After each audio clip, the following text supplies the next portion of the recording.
Hoy vamos a continuar con la serie que hemos estado viendo esta última semana. Hoy vamos a ver la parte 3 y la última de esta serie que hemos titulado Somos Iglesia. Somos Iglesia. Y para comenzar hoy, la parte 3 de Somos Iglesia, quiero leerte rápidamente este versículo que encontrarás en Primera de Corintios, capítulo 3, verso 9. Si tienes tu Biblia contigo, estaría increíble que nos siguieses en la lectura, ya sea si la tienes física, si la tienes digital, de todo se vale.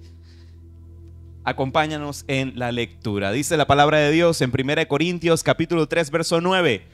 Pues ambos somos trabajadores de Dios y ustedes son el campo de cultivo de Dios, son el edificio de Dios. Somos el edificio de Dios, somos su iglesia. Ya desde las últimas veces hablamos el hecho de que iglesia no es un edificio al que vamos, sino una familia a la que pertenecemos. Y de eso se trata ser iglesia, porque somos... Vamos a darle de nuevo. Somos iglesia. Excelente, muy bien, muy bien. 5 puntos para Gryffindor, ya seguimos. ¿Qué tal si oramos? ¿Qué tal si oramos? Yo creo que oración ahí nos va a ayudar a estar. Padre, gracias te damos por esta hermosa mañana. Gracias te damos por el aliento de vida, por estar aquí delante de tu presencia, Señor. Te pido en el nombre de Jesús que abras nuestros oídos, nuestra mirada, pero más importante, nuestro corazón, Señor, para recibir tus verdades que transformen nuestra vida y que nos conecten con lo eterno. Te lo pedimos en el nombre de Jesús y todos decimos amén, amén, amén. Hoy quiero hacer algo un poquito diferente. Voy a ser un poco vulnerable con ustedes. Ya muchas veces les he dicho que de repente yo no seré el mejor predicador, ni el más divertido, ni el más elocuente muchas veces. Hay veces que se me lengua la traba y de todo, pero lo que sí puedo ser es vulnerable. Y quiero compartirte algo que había escrito hace tiempo y creo que muy pocos de los que están aquí presentes estuvieron presentes ese día. Pero igual eso también me demuestra la gracia de Dios, porque sigue avanzando su obra, sigue avanzando sus planes. Quiero leerte un poema que escribí justo el día de la inauguración, el 2 del 2022, cuando fue la primera celebración que tuvimos como iglesia, la primera celebración de Lighthouse, un 2 de febrero del 2022. ¿Cómo pasa el tiempo? ¡Wow! Quiero leértelo. El poema lo titulé Sueño, Sueño. Y dice así: sueño con un lugar donde no importe cómo seas, ni de dónde vengas, que hayas hecho, que hayas dicho, que estés pensando o qué heridas hayas sufrido, qué sientes que te falta, qué preguntas y dudas tengas, qué temores y miedos tengas, qué futuro sea el que anhelas, pero lo más importante que sueño es que ese lugar no sea más un sueño, sino una realidad. Ese es el sueño que tenemos para esta casa. Ese es el sueño de Dios para Lighthouse. Ese es el sueño de Dios para la iglesia del Señor. Y lo que dice nuestra visión es lo que queremos vivir contigo: ser un faro de luz para la ciudad. De eso se trata ser la iglesia, ser un faro de luz para la ciudad. No sé si eres así visual como yo y te das cuenta de eso cada vez que viene, pero no es casualidad que tengamos ahí en la parte de atrás colocado esos pósters, los 3 que ves allí: comunidad, creatividad y espiritualidad. Esos son nuestros valores, esos son los pilares que sostienen la visión de Lighthouse: ser comunidad, ser creativos en todo y poner en el centro de todo lo que hacemos al Señor, a su Santo Espíritu. Y no sé si notas cosas como a veces yo creo que es un poquito el déficit de atención, pero algo ahí que me gusta de repente ver a veces las etiquetas de los productos. Y te habrás dado cuenta de que hay veces que siempre colocan ciertos ingredientes por delante. ¿Por qué se debe eso? Porque normalmente los ingredientes que tienes al comienzo, ya sea de algo comestible, en un medicamento, qué sé yo, es porque son los que tienen la más alta concentración. Son los que le das más importancia. Y si te habrás dado cuenta, los valores de nosotros no es casualidad que tengamos comunidad como nuestro primer valor. ¿Por qué comunidad es nuestro primer valor? Porque siempre termina siendo el mayor reto construirlo. Siempre termina siendo el mayor reto construirlo, porque comunidad es algo que todos necesitamos, pero que nos cuesta a veces reconocer. Eso es lo que es comunidad. Quiero darte un dato interesante. Hay un estudio que una vez se hizo en Harvard que demostró lo siguiente: una de cada tres personas, o sea, de los que estamos aquí, si empiezas a encontrar grupo de 3, ahí puedes saber que esa es una de cada 3 personas tiene necesidades, pero nadie que las atienda. Tiene heridas del alma, pero nadie que las escuche. Tiene amor en su corazón, pero nadie que lo reciba. En otras palabras, el 36% de las personas viven o con soledad, o con falta de atención, o con falta de comprensión. Ese es el mundo en el que vivimos hoy en día. El 36% de las personas. Qué locura, ¿verdad? Y sabes, lo importante de esto es que entiendas lo siguiente: que Dios jamás quiso que fuera así. Dios jamás quiso que fuera así nuestra realidad. Jamás. Y lo vemos desde el principio de la creación. Acompáñame con esto y te voy a pedir que utilices toda la imaginación que la IA no te haya quitado. El principio de la creación. Génesis capítulo 1, verso 1. Léelo conmigo. En el principio Dios creó los cielos y la tierra. La tierra no tenía forma y estaba vacía, y la oscuridad cubría las aguas profundas, y el Espíritu de Dios se movía en el aire sobre la superficie de las aguas. Yo me imagino es así como una visión súper épica, gráficos de PlayStation 2. Y entonces Dios dijo que haya luz, y hubo luz. Y Dios vio que la luz era buena. Importante eso. Vio que la luz era buena. Luego separó la luz de la oscuridad. Dios llamó a la luz día y a la oscuridad noche. Y pasó la tarde, llegó la mañana. Así se cumple el primer día. Dios comienza a crear más. Y en el verso 25 vemos lo siguiente: Dios hizo toda clase de animales salvajes, animales domésticos y animales pequeños, cada uno con la capacidad de producir crías de la misma especie. Y Dios vio que esto era bueno. Excelente, sirvió orar. Dios vio que era bueno. Esa es la clave de esto. Dios creó los cielos, creó la tierra, el día, la noche, las aguas, los peces, plantas, animales. Creó al ser humano incluso. Y vio que todo era bueno. Hasta que dejó de serlo. Hasta que dejó de ser bueno. ¿En qué momento dejó de ser bueno? Génesis capítulo 2, verso 18. Después, el Señor Dios dijo: no es bueno que el hombre esté solo. Haré una ayuda ideal para él. ¿Por qué no era bueno que el hombre estuviese solo? Y cuando habla aquí el libro de Génesis, no se refiere solamente al hombre varón, se refiere al hombre, al ser humano. No es bueno que el ser humano esté solo.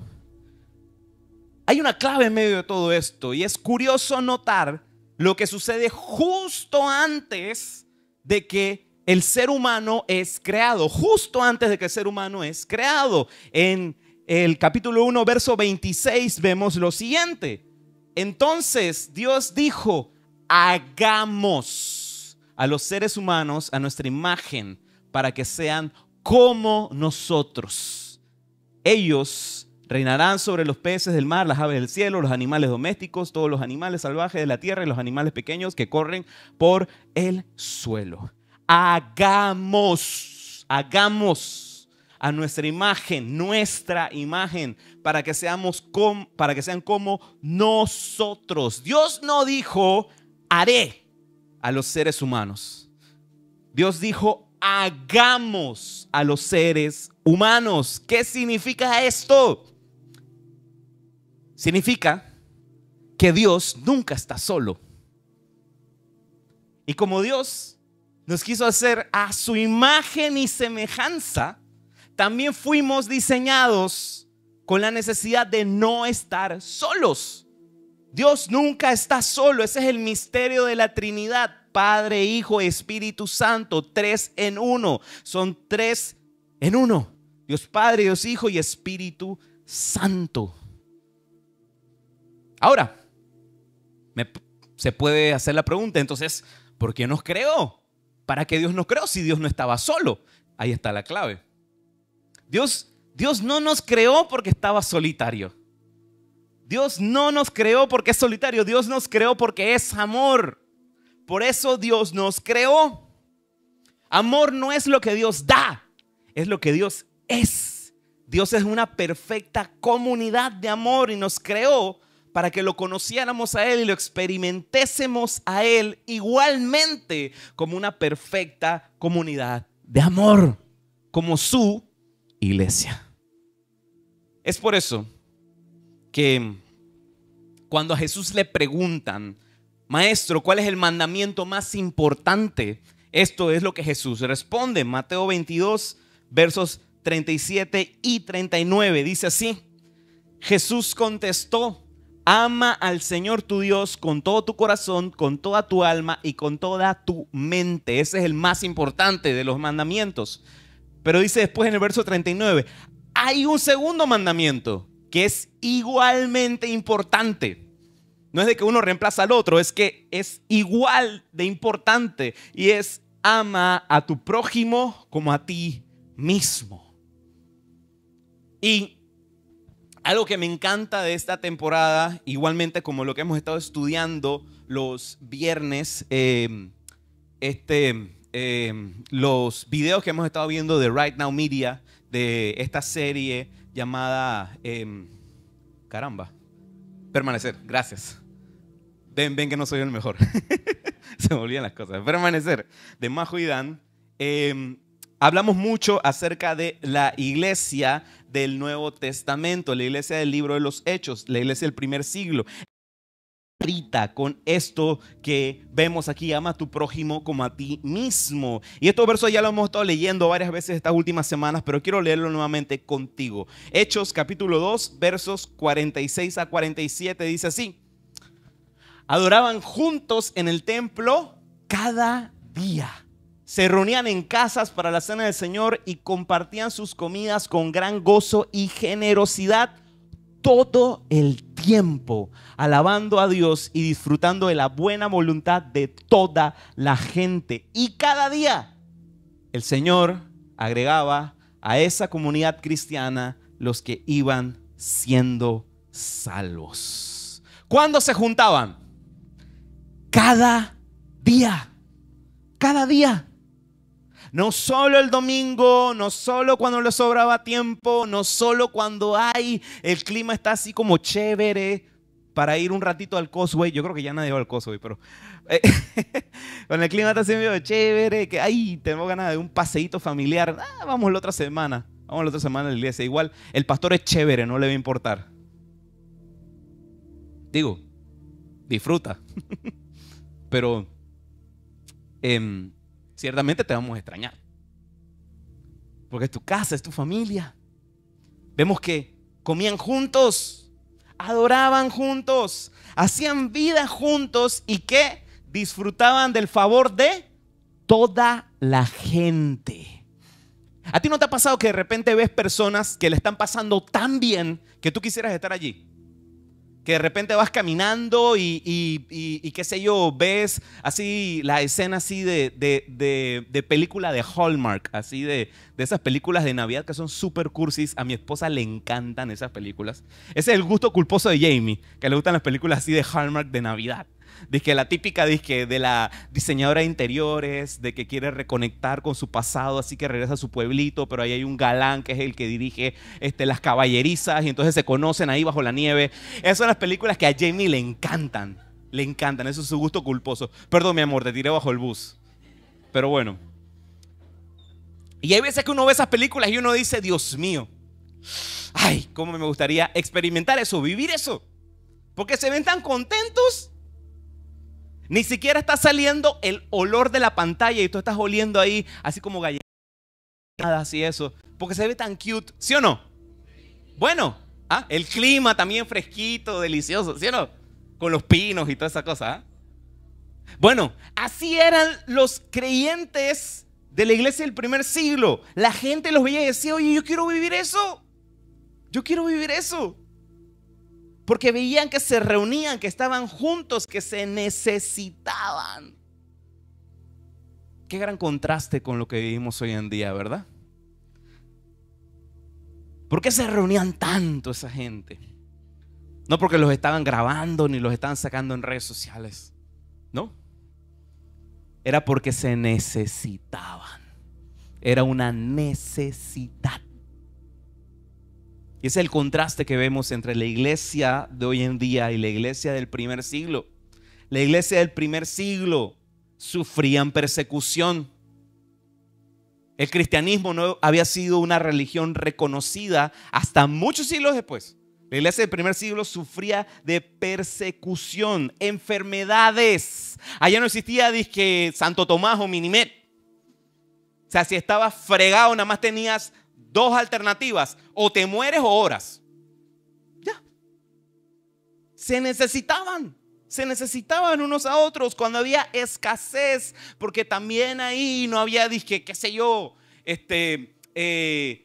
cadena de frío o cosas así. Cuando de repente no tenías cultivos para comer de lo que tú cultivabas, ¿qué necesitabas? Que el otro te diera no una tacita de azúcar, te diera una bolsa de arroz, porque si no te morías. Se necesitaban los unos a los otros, no la tenían fácil. Mientras que hoy en día, qué pereza ir este domingo a la iglesia. Y la cama está tan rica.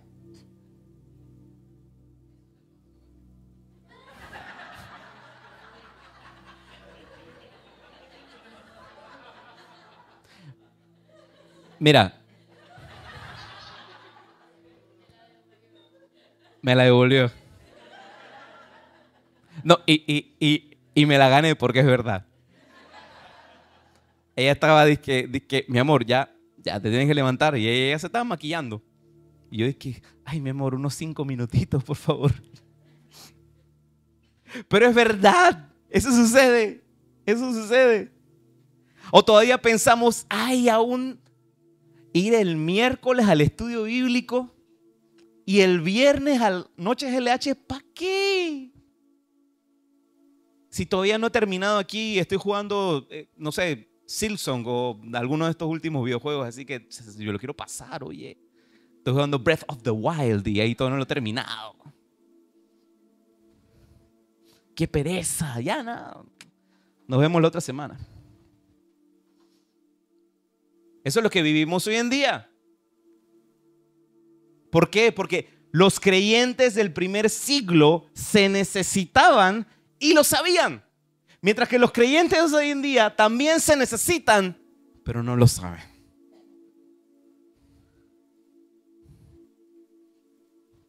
Los creyentes del primer siglo no podían soportar los retos de la época solos. Necesitaban la unidad de la familia de Dios. Y sabes, yo siento que los tiempos no han cambiado mucho. Porque aún nos seguimos enfermando. Aún seguimos teniendo necesidades económicas. Aún seguimos sufriendo de toda clase de situaciones. Es más, hoy en día una de las situaciones, de las pandemias más horribles que existen al sol de hoy. Y hasta la Biblia nos dice, porque nuestra lucha no es contra carne y sangre, sino contra principados y potestades. ¿Qué son esos? Ideas, situaciones que pasan aquí en el campo de batalla de la mente, y es la salud mental. Hoy en día es una de las más grandes pandemias que sufrimos hoy en día. Hoy en día las personas pareciese que actúan saboteándose. ¿Por qué? Porque hoy en día las personas tienen como meta principal el ser autosuficientes, el ser independientes. Vemos chorros de libros de autoayuda, de sé tu propio jefe, sé tu propio emprendedor, sé tu propio tal y tal, tu propio, yo. Todo así de yo. Ser autosuficiente. No quiero depender de nadie, no quiero ser vulnerable con nadie, porque todo lo que diga será usado en mi contra. Eso es lo que pensamos hoy en día. Prefiero resolver yo, prefiero ser círculo cero, porque en ese círculo nada más quepo yo. Es lo que queremos ser hoy en día todos. Y es ahí donde entra lo que me gusta llamar espejismos de conexión. Redes sociales. Interacciones tenemos con un montonazo de gente, montonas seguidores, es decir, no más comentarios por todas partes, pero nada de eso son profundos de verdad. ¿Alguno de ellos le contaría tus miedos, lo que sufriste anoche? No. Tenemos también trabajos online. Hay algo interesante que está sucediendo con esta dinámica de trabajo online, porque la gente cuando pasa de un campo que era meramente online, allá tratar con gente, les cuesta rendir en ciertas situaciones en las que tienen que rendir cuentas a un jefe. Porque están acostumbrados a manejar su tiempo como quieren, si hoy quiero, qué sé yo, sentarme en calzoncillo ahí en la computadora, hacer las cosas, nadie me está viendo. Sí. Y es un gran problema porque cuando de repente pasan allá a laborar de manera presencial, les cuesta lo que para otros ha sido fácil siempre. Tenemos compras online, banco online, amigos online, incluso iglesia online. Hola YouTube. Te espero el domingo. Que ojo, no hay nada de malo. Esta herramienta nosotros la vamos a seguir utilizando porque nos ayuda también a llegar a más personas, a gente que de repente habrás invitado y no han tenido pues la decisión de venir por primera vez. Bueno, y le mandas la transmisión online. O de repente, qué sé yo, alguien tuvo una situación de salud, está, qué sé yo, con diarrea explosiva, alguna cosa así. ¿Por qué me salí con ese ejemplo? Dios mío. Ustedes perdónenme. Es que ustedes me ponen un poquito nervioso a mí, así que... Pero, bueno, por eso está el online, para que estés tranquilo en tu casa pasando tú diarrea explosiva. No, ya. Las personas suelen buscar intencionalmente una vida que al final termina destruyendo su salud mental. Porque al querer hacer todo de modo remoto, todo, absolutamente todo de modo online, te busca, o sea, estás buscando el autosabotearte y terminas siendo robado de la verdadera alegría que es vivir en comunidad, que es conectar con otros, que es vivir con otros. Ese es el tema. Te tengo un pequeño ejemplo. Hay un autor que me gusta muchísimo y es C.S. Lewis. C.S. Lewis es el escritor de las Crónicas de Narnia. Él era súper amigo de Tolkien, el del Señor de los Anillos. Y C.S. Lewis tiene también, bueno, Narnia es una alegoría del cristianismo. Y también tiene un libro que me encanta, que es uno de mis favoritos, que es titulado El Gran Divorcio. El Gran Divorcio de C.S. Lewis.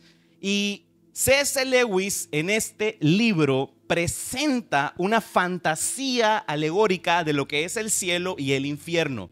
No lo describe tal cual como está la Biblia, sino de la manera como él lo interpreta, cómo es el cielo y cómo es el infierno. Y de la manera como C.S. Lewis en este libro, en El Gran Divorcio, interpreta el infierno lo presenta como una gran ciudad que se llama la ciudad gris. En la ciudad gris sucede una particularidad.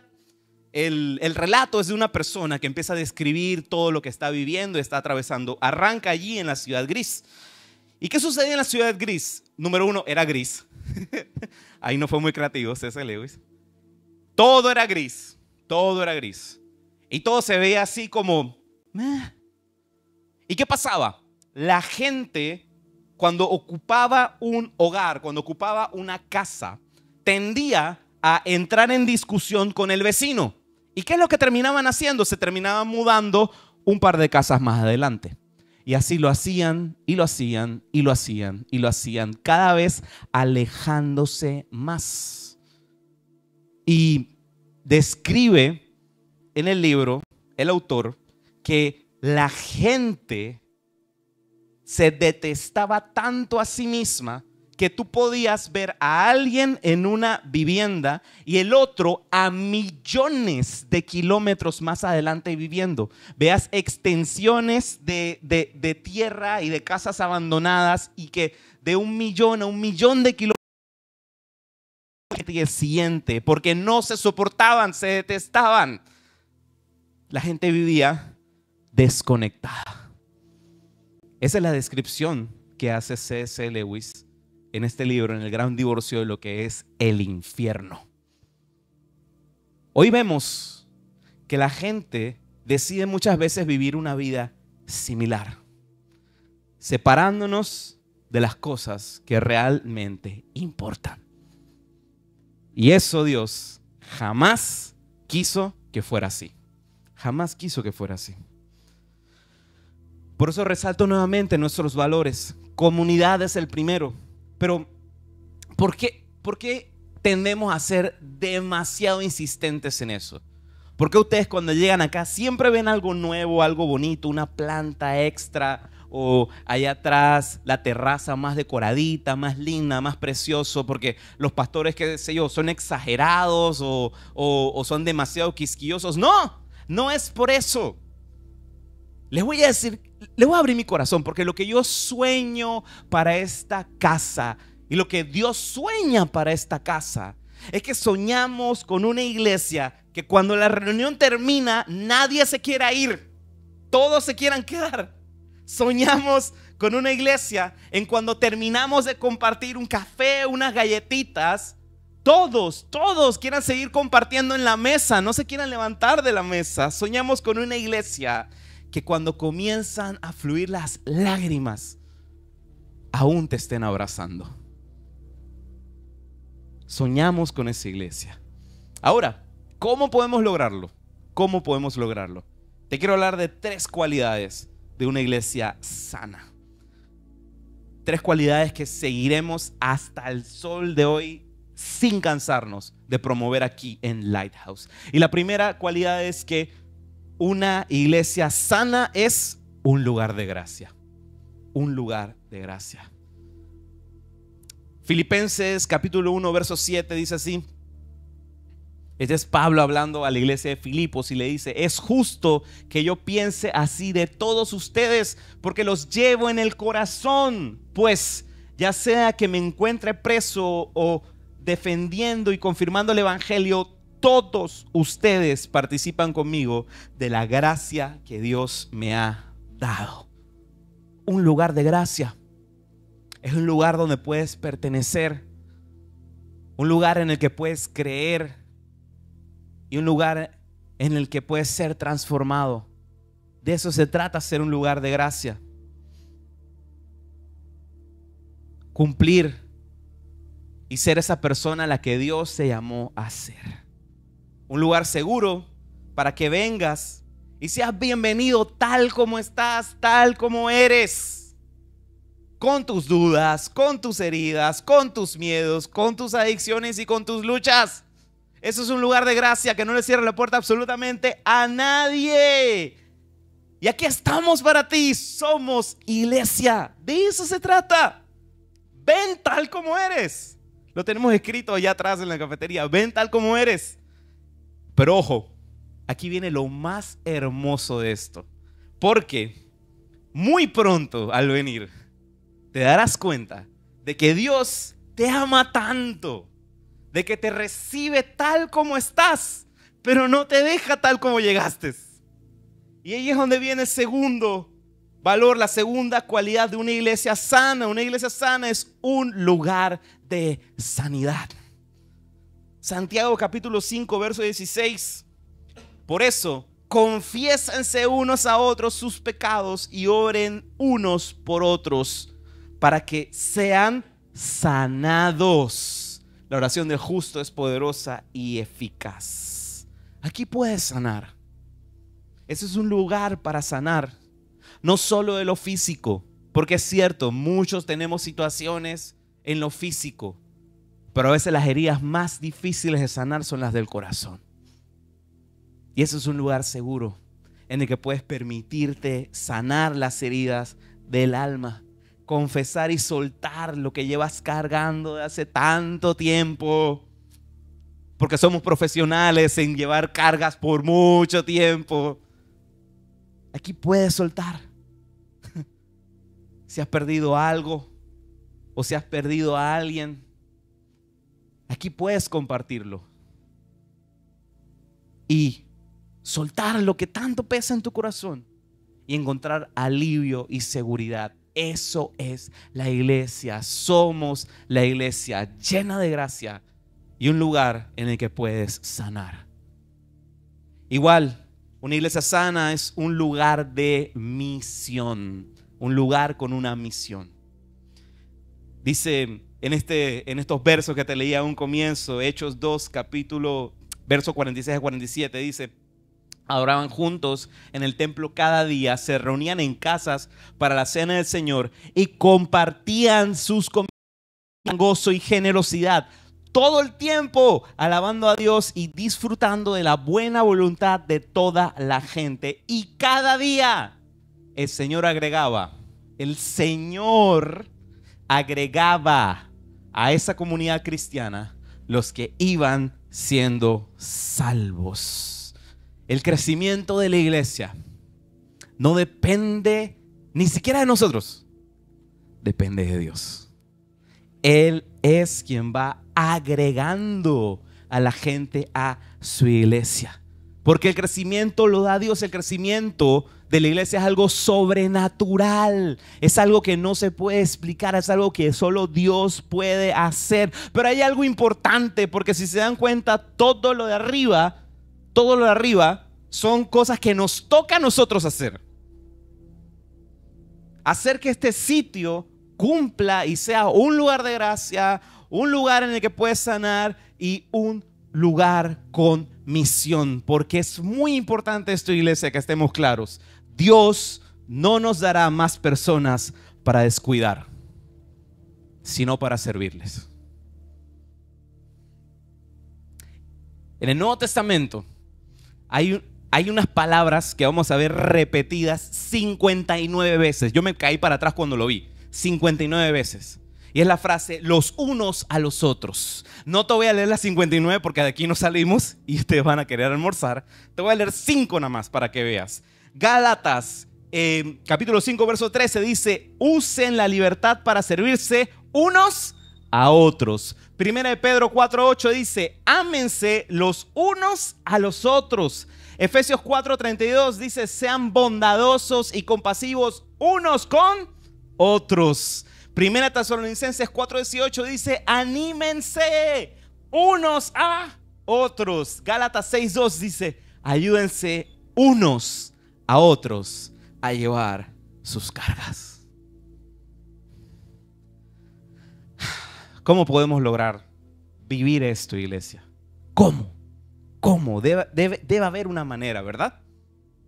Normalmente aquí te diría que lo podemos hacer juntos como iglesia para que esto sea una realidad. Cuando estás aquí, tratar de ser que llega, que entra por la puerta, tal.